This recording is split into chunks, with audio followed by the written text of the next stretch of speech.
Prue could be a professional vomiter, Frankie observed. She tucked her knees under her neatly in front of the toilet and gracefully sighed up the contents of her stomach. You know, when I barf, I sound like I'm trying to bring up a foot of intestine, Frankie pointed out. Blah, Prue crooned to the toilet. She sat back on her heels, looking proud of herself, and flushed. Barf drunking is so much easier than barf sicking. I probably won't even remember this tomorrow. Or today. Yeah, but you were like this with the stomach bug of 2005, too. The trick is not to fight it, Prue said sagely. When you fight it, it makes it so much harder. Vomit lessons from a cheerful zombie bride.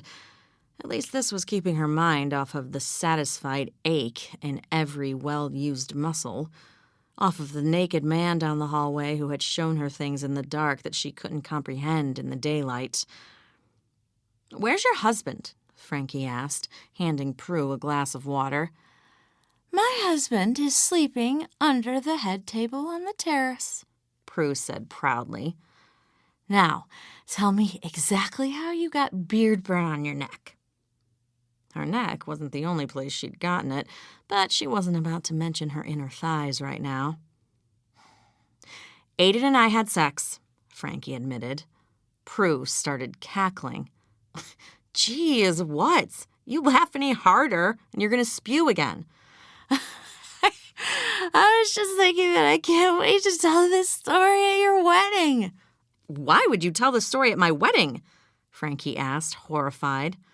Because you're going to marry Aiden, and I'm going to be your matron of honor. I'm not marrying Aiden. We had a one-time momentary lapse in judgment. Judging by the orgasmic look on your pretty face, you had a life-altering one-time momentary lapse. Frankie slumped against Prue's vanity. Okay, it was good. Really good. So fucking good every sexual experience from now on was going to pale in comparison. That was a cheery thought. And? Prue prodded, fluffing the skirt of her dress around her. And the key phrase is one time.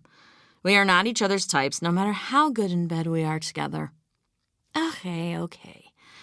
On a scale of Jimmy Talbot and Tanner Freehorn, where does Aiden fall? This was the problem with having a best friend who knew everything about you.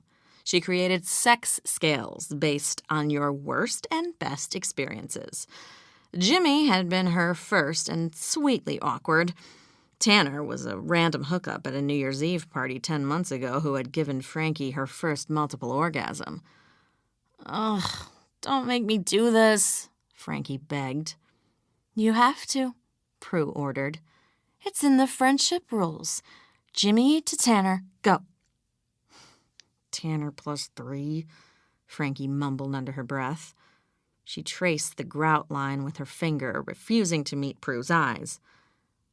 Tanner plus what? Prue asked. Her post-puke voice echoed off the marble. 3. She watched drunk Prue do the math very slowly on her fingers. Oh, hell. 5.